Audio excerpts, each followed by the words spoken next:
All right, y'all.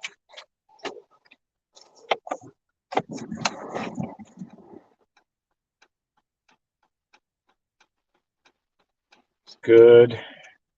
It's a good day, whether you know it or not. It's a good day, whether you know it or not.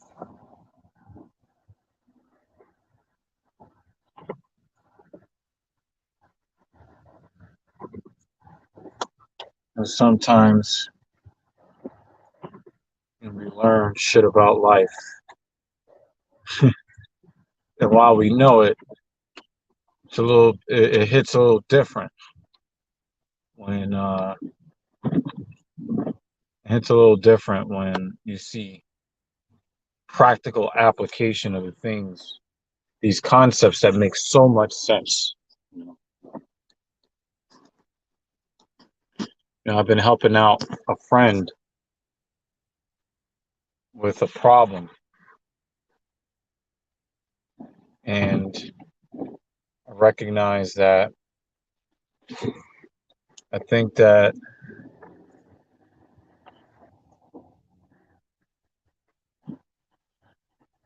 recognize that there are a lot of concepts that we think about, but then when it comes time for practical application, it's like, oh, you know, sometimes we freeze, sometimes we have a eureka moment, and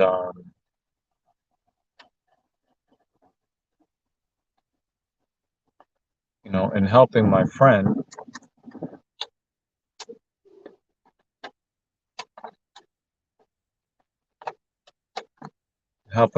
with the issue that they have, it reaffirmed what I already believed to be true because I got to see it in practice. Jimmy Dean is in the building. I thought I was going to have a good day yesterday until I got "Don't Go Chasing Waterfalls" stuck in my head for 4 hours. Oh, man, that sucks, man. It really does suck when you get a song stuck in your head. And it's usually songs that you don't love. Like the songs you do love. You know, you play it on repeat, and then, you might hum it a little bit and then it's gone. But if it's a song you don't love, or God forbid, it's a song you hate, man, it's awful, awful. But how we choose to frame things, um, it can have a lot of value, or it can have the opposite effect. You know, take the rain that I'm driving through right now. Um, some people say, "Oh, it's cold, it's raining."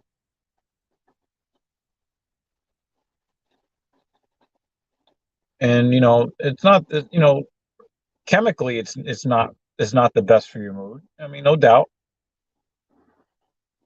But there's value in these cloudy days. There's value in the rainy day if you can find it.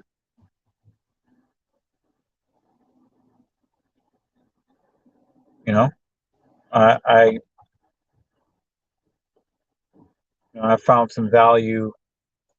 I didn't get to drive the car I wanted to drive today. Um, but I still got up early this morning. I still had a great workout. I got to help a friend that was in need, and I found value in a day. Even though it's like, hey, it's really, really rainy right now, and these guys are double parked on both sides of the street to make it extra, extra difficult to make it through this block. Come on, guys. Come on. Um, but there's something to learn. There's something to enjoy. There's something that reaffirms the love for life. Sometimes I think about when self-termination was all I could think about. And I think about some of the people who have struggled with that. Some of them have, even, done the deed. They weren't able to find the value in days that were suboptimal. It's easy to feel good on a good day, but I think that what really decides what kind of life we have is how we perceive life to be, um, on days that aren't so great, on its surface. I've decided that no matter what happens in my life, I'm going to try to create the memories that will carry me through days that aren't so great. There are going to be days where I'm going to struggle financially. There are going to be days where I'm going to struggle with my relationships. I'm going to struggle to create content like I've been struggling to create content lately. The fire and desire hasn't like really been there the way, it would, normally be. But um, I am finding the value in all of these experiences. I mean, sure, it'd be great if it was sunny right now. It'd be a great backdrop for this driving stream, right? But I found value. I hope people, make breakthroughs. Find parts of themselves that they weren't quite sure that were there. Help them to apply the talents and skills that they have to areas where they're lacking in life.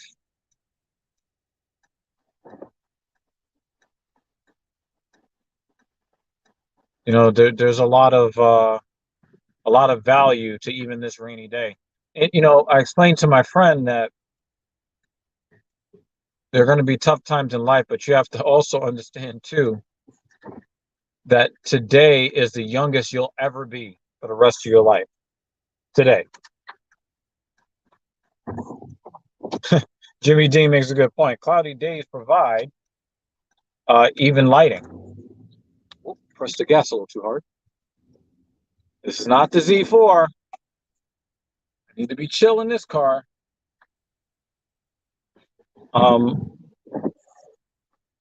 Um, even lighting, you know. Again, if you really want to, you can find value um, in everything. I tend to believe that is an unstoppable mindset.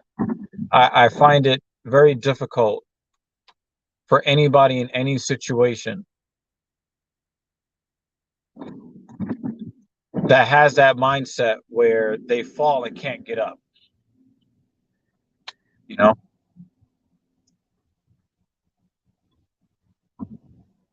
You know, when you think about the snowflake type of person, both on the political left and the political right, because there's snowflakes on both sides. You're watching people who have brittle spirits. Dave Chappelle talked about this in a special that he had a couple of years back on Netflix, where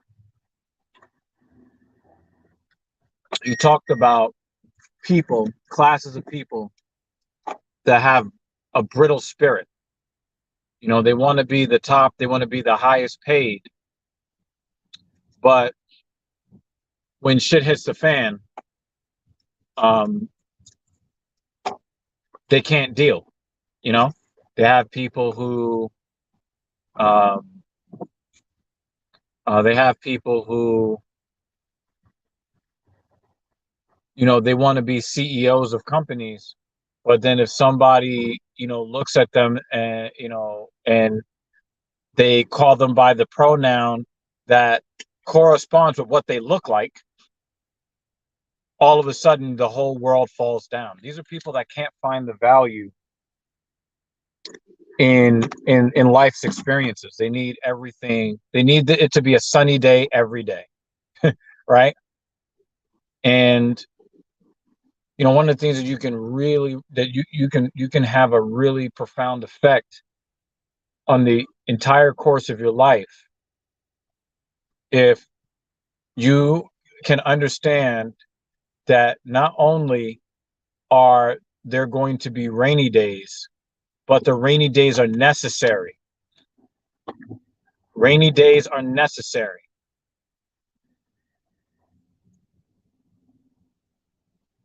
Things can't be optimal every day. A little bit of adversity helps the cream rise to the top. Don't be a snowflake, y'all. Don't need, if you're one of these right-wing snowflakes that don't want to wear a mask and they're telling you to wear a mask, well, there's a benefit to it, right? You don't have to smell anybody's fucking foul breath. That's the way I see it. I put a mask on, I'm like, shit, I don't have to have people spraying their nasty fucking germs on me, Rona or not, and I don't have to smell nobody's bad breath. I'll find the positive in it so that I can do what needs doing.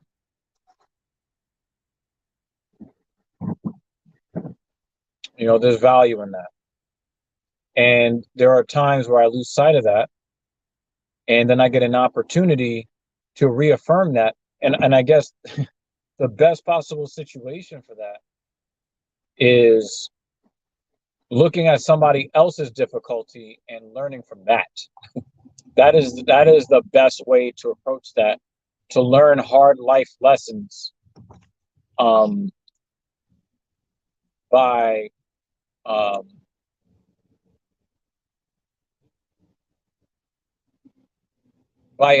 by observing intently the experiences of other people, and also taking responsibility for your own lot in life as well. That's super important too.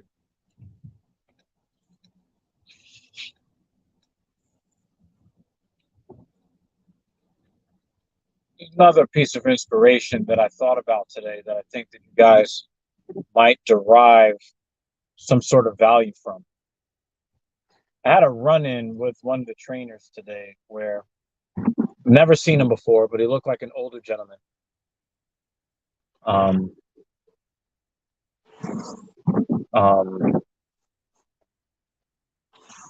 He was working with his client and he's writing on this photocopied piece of paper. And I said, you know what? I'm going to let him know a little trick to make his life just a little bit easier, And I was like, hey, man,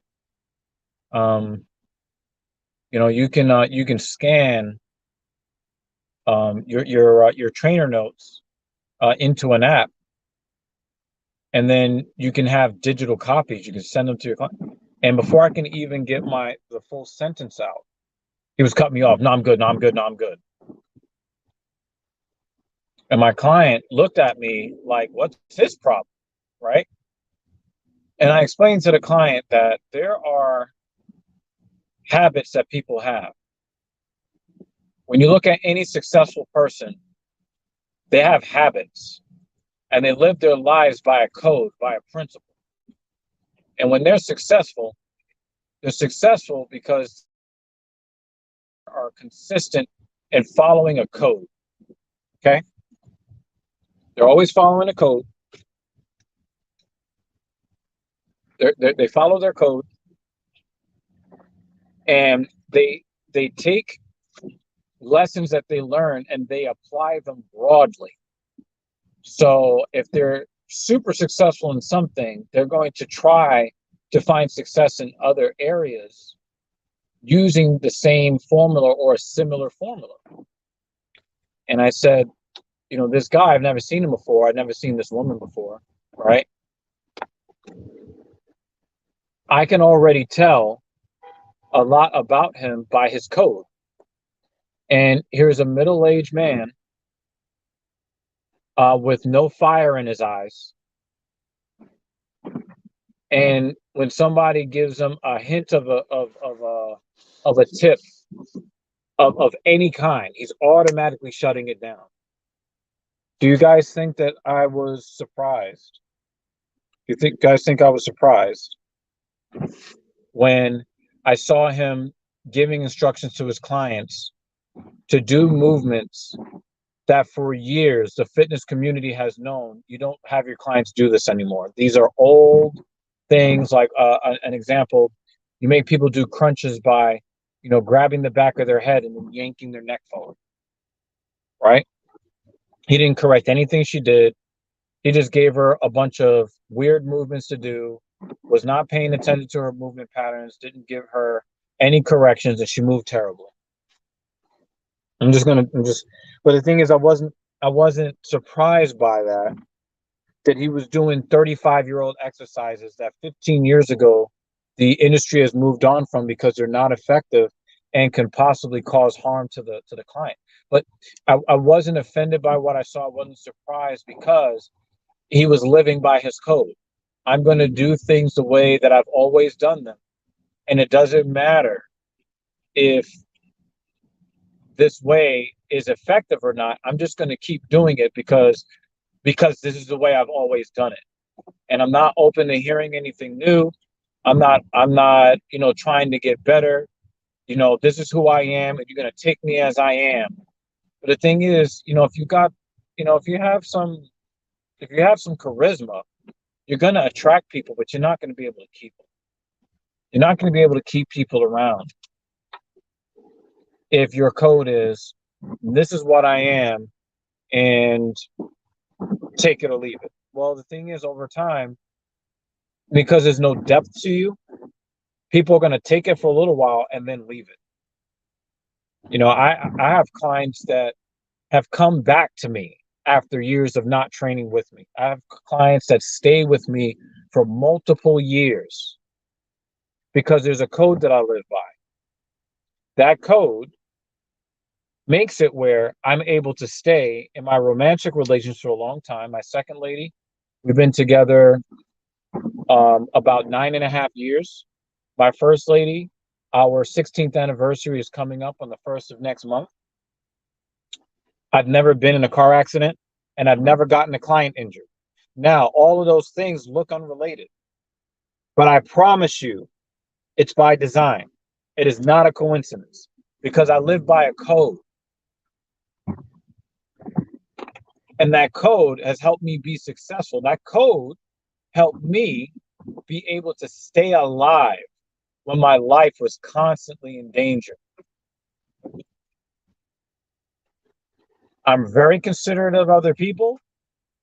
I'm very cautious. I check twice and cut once. And anytime I deviate from that code, I have problems. But every time I stick to that code, good things happen for me.